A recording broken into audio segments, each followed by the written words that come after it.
Hey Kansas City, happy Ash Wednesday to you. It's about 35 degrees.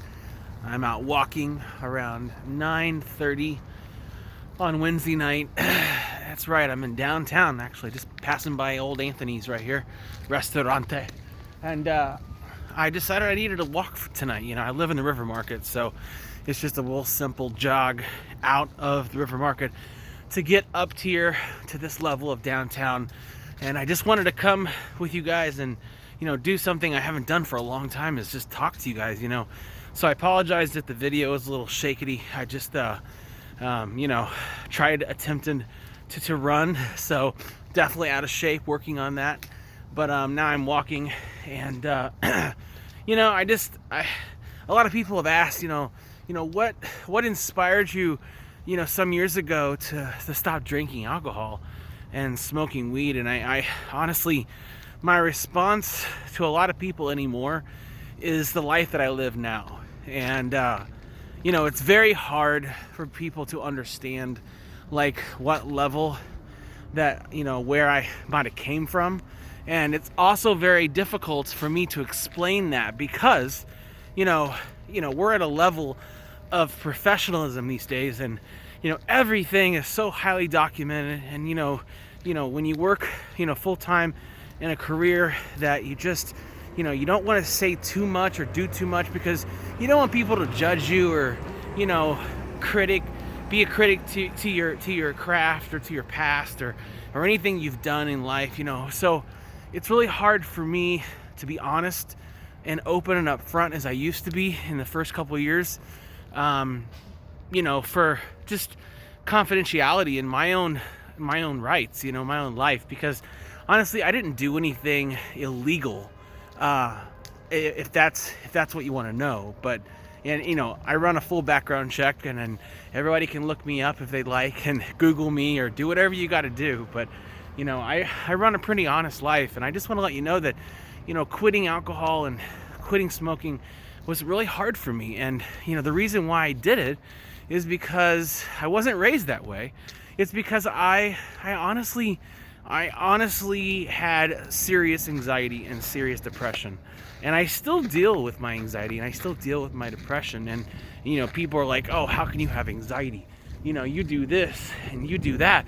And I'm like, "You got to be kidding me. Have you lived inside of this brain for a day?"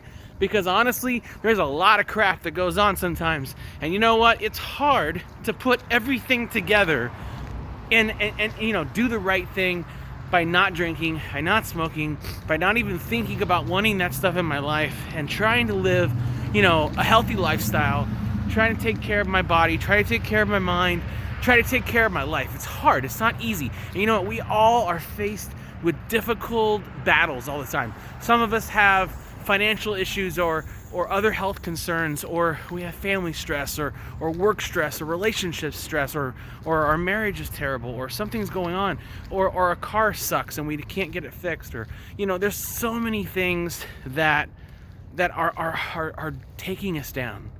And I just tonight I have not been doing very well about going to church, and I actually washed the ashes off because they were getting onto my clothes, and I didn't want to, I wanted to go for a walk. I knew I had to take care of my health tonight, and I didn't want to smear ash everywhere.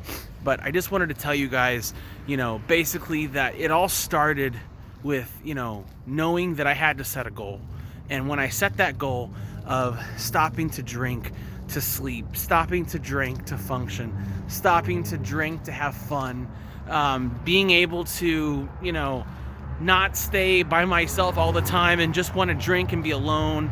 And these things happened around 2010, 2011, and I finally decided that I needed help, and I had to figure that out. So with the help of my family, with the help of God above, and a great program that I go to, and I still do, Alcohol Anonymous, it's AA, and it is what it is. I mean, some people might say, "Well, you're not being very anonymous." Well, I'm not, but that's my choice.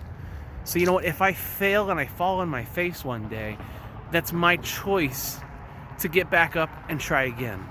But as God is my witness, I don't want to fail. I want to be real with you guys, and I want to be alive, and I want to enjoy the moments of my life and my family, and I want to travel, and I want to experience the things that I've experienced so far. Just last year, I just furthered my education some more.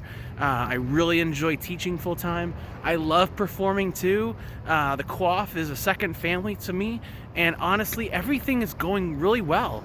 I probably could lose 10 pounds, but can't we all? So, for 40 years old, I feel pretty good in my life. But you know what? I have to owe all of that to getting sober and not having that crap in my life and not having to depend on something. That's the biggest thing is dependence is like huge. Sorry, it's getting colder.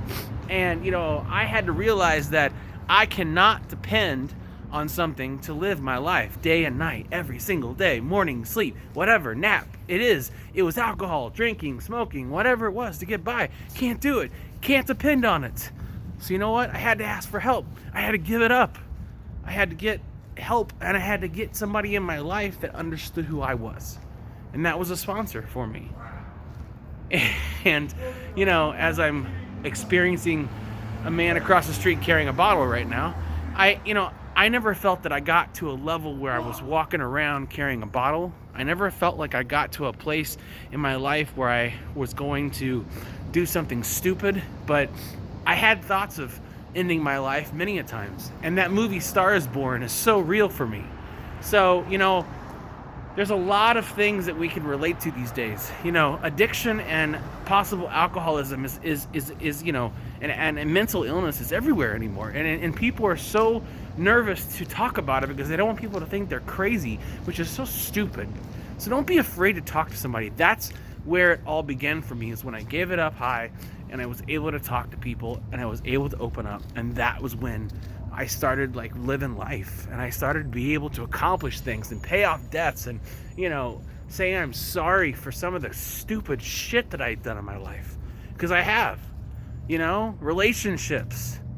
People often wonder why I'm not married, why I don't have kids. Well, maybe I've screwed up too many times in my life. Maybe nobody wants to trust me. I don't know, but I don't really try right now very hard to date. It's just my thing. So, I live my life for myself right now, and that's who I am. But, my past wasn't all bad, but there was a period of my life that was. And for me to clean that up and sweep that into a remembrance, to forget about what it was, but not to, is good for me, because that way I won't forget about what happened. That way I can use it to move forward. So anyway, I'll leave you with this tonight. I love you guys. I appreciate you guys. And thank you so much for always encouraging me. And I want to encourage you guys. And I want to help somebody. I want to do something for somebody. I know sometimes I get people messaging me. I will do my best to get back to you. Please hear me out that this was a life changer for me. This was a deal changer for me. This was the overall World Series Super Bowl in my life. And that was my health. And I wouldn't be alive today if it wasn't for sobriety. I can't tell you that. There's nothing else that means more to me than that right there. So anyway, you guys have a great rest of your week. God bless you, and happy Lent.